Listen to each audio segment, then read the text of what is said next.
Sir ம் ஜிஹெச்சில் ஒருத்தவங்க பிளட் டிரான்ஸ்ஃபியூஷன், அதாவது ரத்தம் ஏற்றுவாங்களே, அது பண்ணதுக்கப்புறம் அவங்க பிள்ளைக்கு, ஸ்கூல் படிக்கிற பிள்ளைக்கு வந்து ஹெச்ஐவி வந்துருக்குன்னு சொல்கிறாங்க. அப்புறம் பிளட்டு போட்டாங்க சார்.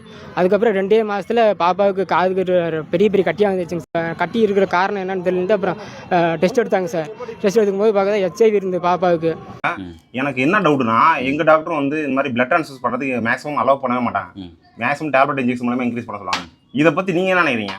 இதுக்கு வந்து முக்கியமாக வந்து மக்கள்கிட்ட அந்த ஹீமோகுளோபின் கம்மியான வர அனிமியா பற்றின விழிப்புணர்வு கண்டிப்பாக வேணும்.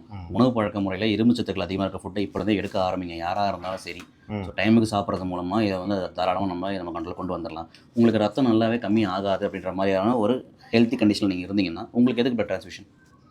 இப்போ ஃப்ராக்சர் ஆகுது, ஆக்சிடென்ட் ஆகுது, ரத்தப்போக்கு நிறைய இருக்குன்னா அந்த டைமில் உயிரை காப்பாற்றுறதுக்கு நம்ம பண்ணுறது ஓகே, தட் இஸ் ஜஸ்டிஃபைட். ஆனால் சில பேர் வந்து ஒழுங்காக அவங்களோட ஹெல்த் கவனிக்காமல் வராங்க இல்லையா, அவங்களுக்குலாம் வந்துட்டு இப்போ பண்ணுறது வந்து அது தேவையில்லாமல் ப்ரிவென்டபிள் ஒன்று தான்.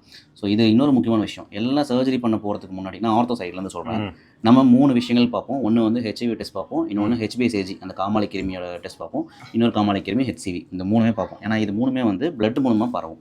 ஸோ இப்போ இந்த இடத்துல ஒரு நோயாளி ஹெச்ஐவி நோயாளியாக இருக்கலாம், ஹெச்பிஎஸ்ஏஜி ஹெப்படைட்டிஸ் பி நோயாளியாக இருக்கலாம், ஹெப்படைட்டிஸ் சி நோயாளியாக இருக்கலாம்.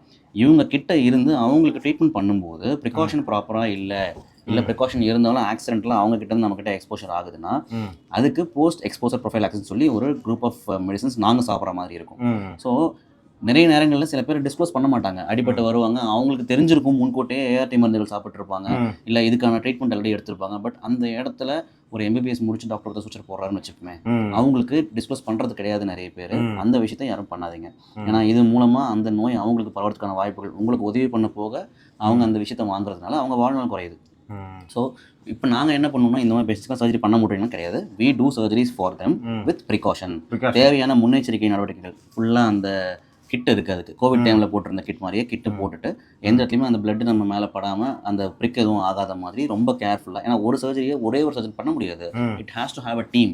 ஒரு ஸ்டாஃப் நர்ஸ் இருப்பாங்க, ஒரு டெக்னீஷியன் இருப்பார், இன்னொரு சர்ஜன் கூட இருக்கலாம், அனஸ்தட்டிஸ்ட் இருப்பாங்க. இவங்க அத்தனை பேத்துக்குமே வந்து அந்த இடத்துல அந்த சர்ஜரி பண்ணுறதுனால இவங்க கிட்டேருந்து அந்த விஷயம் வராமல் இருக்கணும். அட் த சேம் டைம் இவங்களுக்கு தேவையான அந்த சர்ஜரி பண்ணி முடிக்கணுன்ற விஷயத்தையும் கணக்கில் வச்சு everything will go in a safer manner that leads to extended cost. Sir இப்போ டேட்டூ போட்டால் கூட நம்ம வந்து 6 மந்த்ஸ் பிளட்டோட தாராளமாக அது வந்து டேட்டூவில் வந்துட்டு நீங்கள் வந்து உங்களுக்கு அங்கே போடுற பயன்படுத்துகிற நீடில் வந்துட்டு அது ஸ்கின்னுக்கு உள்ளே போயிட்டு தானே அந்த இங்க் வருது. அப்போ அதுலேருந்து there is always transfer of 2 materials, right? உள்ளுக்குள்ளே ஏதாச்சும் கிருமிகள் இருக்குது உங்களுக்கு, இந்த மாதிரி ஹெச்ஐவி கிருமி, ஹெச்பிசிஜி கிருமி, ஹெச்ஐவி இருந்ததுன்னா ஆட்டோமேட்டிக்காக அதுவுமே வந்து உங்களுக்கு ட்ரான்ஸ்ஃபர் ஆக வாய்ப்பு இருக்க தான் செய்யுது. அதையும் ஓகே சார். அதான் பிளட் ட்ரான்ஸ்ஃபர் பண்ணீங்க அப்படின்னா சொல்லாமல் போய் பிளட் கொடுக்குறேன்னு போய் கொடுத்துருக்காதீங்க. செக் பண்ணிக்கோங்க. 6 மந்த்ஸ்க்கு வந்து கொடுக்கக்கூடாது. இல்லை, ஆல்வேஸ் செக் பண்ணுங்கள். உங்களோட இந்த ஒரு சுய பரிசோதனை மூலமாக நிறைய பேருக்கு அது ட்ரான்ஸ்ஃபர் ஆகாமல் பார்த்துக்க முடியும். இதில் எனக்கு வியாதி இருக்குன்றதை வெளியே சொல்கிறதுல கூச்சம் கிடையாது. அதுக்கான ப்ராப்பர் ட்ரீட்மெண்ட் எடுக்காமல் இதை கொண்டு போய்ட்டு மற்றவங்களுக்கு ட்ரான்ஸ்ஃபர் பண்ணுறதுன்றது கூச்சப்பட வேண்டிய விஷயம். அப்படி பண்ணிட்டீங்க கர்மா உங்களுக்கு கவட்டையில் வச்சுங்க.